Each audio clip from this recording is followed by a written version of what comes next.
The amount of bearishness that I've heard about Bitcoin in the last few days is spectacular. I mean, you would think that we've crashed back down to 35,000, and that the game is really and truly over, and that's not what's going on at all.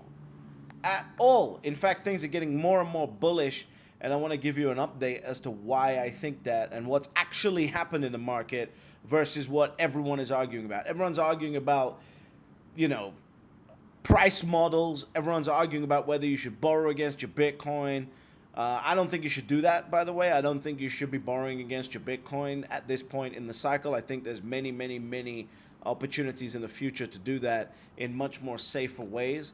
And I don't condone anyone borrowing against their Bitcoin or anything. So here's what has actually happened in the last week while everyone's been super bearish about everything. The ETFs now hold 836,347 Bitcoin. That's an increase of 217,347 Bitcoin since the launch. There's been 46 trading days. That is an increase on the average Bitcoin per day over those trading days. And we're now sitting at 4,725 Bitcoin per day, up from last week's total average of 4,438 Bitcoin, which means we've made an increase. The ETFs have been increasing on average, buying 287 Bitcoin a day. At today's market value of 68,000, that's $321 million a day.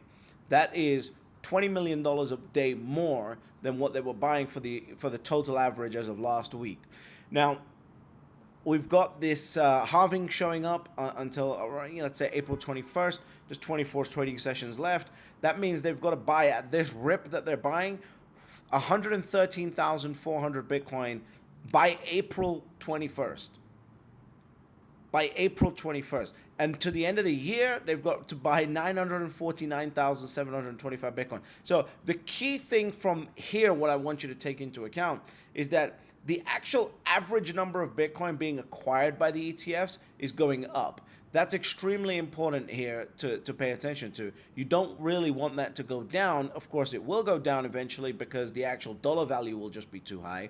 But you don't really want that to go down. And it's up. It's up 287 Bitcoin a day up. It's 4,725 Bitcoin they're buying. But yeah, again, what have we seen, right? We've seen an all-out war here. This is a war for your Bitcoin, and I don't care what anyone says. I've been trying to tell you for months that they will do anything that they have to in order to get your Bitcoin, including the last resort of just paying you $1 million for it. Because this is the scarcest, hardest asset humanity has ever seen.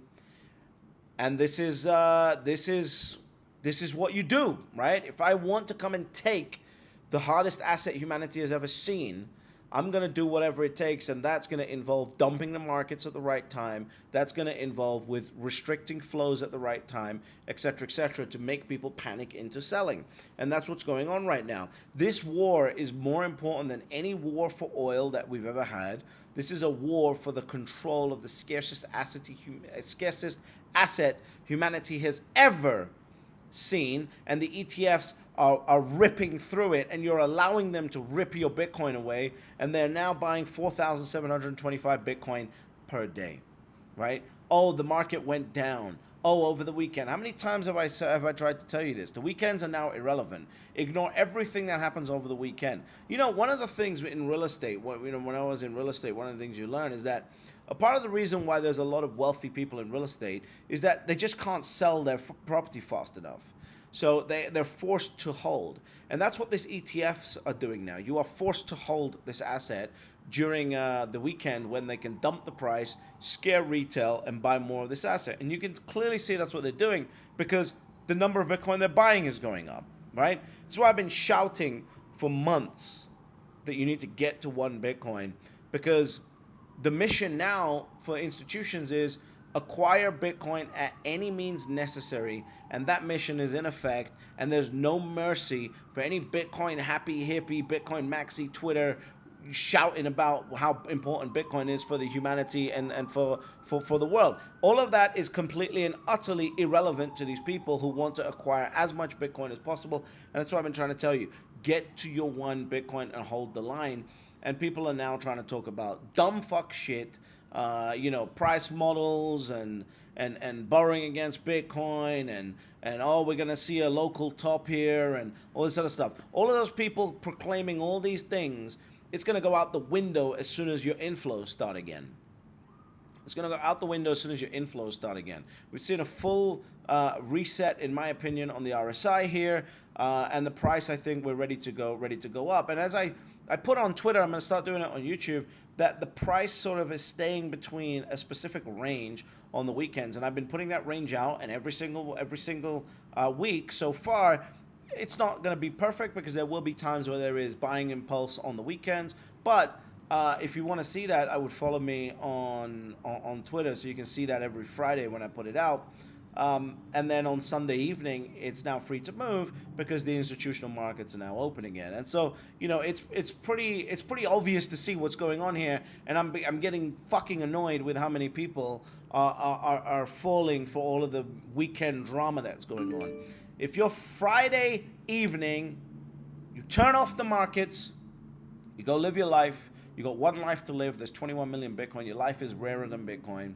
You go live your life. You come back on Sunday evening at 5 p.m. And more than likely, the price is going to be exactly within the ranges that I put out there. I'm going to do a video on what I think is going on. I've been having a couple of conversations about, how institutions are coordinating the purchasing of this Bitcoin. I want you to subscribe to the channel for that. So you don't miss out on that, because it's really important to understand this game has changed. This game is no longer, your people on YouTube, on Twitter, etc., etc. These are institutions buying now, and they're buying in a very, very specific way. And the conversations that I've had with people who have advisors has been quite revealing. So I'm going to do that video coming up tomorrow. So please subscribe to the channel. But ultimately, there is always, one other thing, my time on social media is coming to an end. If you want to keep in touch, go into the description of the video and you'll see a link. If you are above 1 Bitcoin, if you're not at 1 Bitcoin, the mission should be to get to 1 Bitcoin.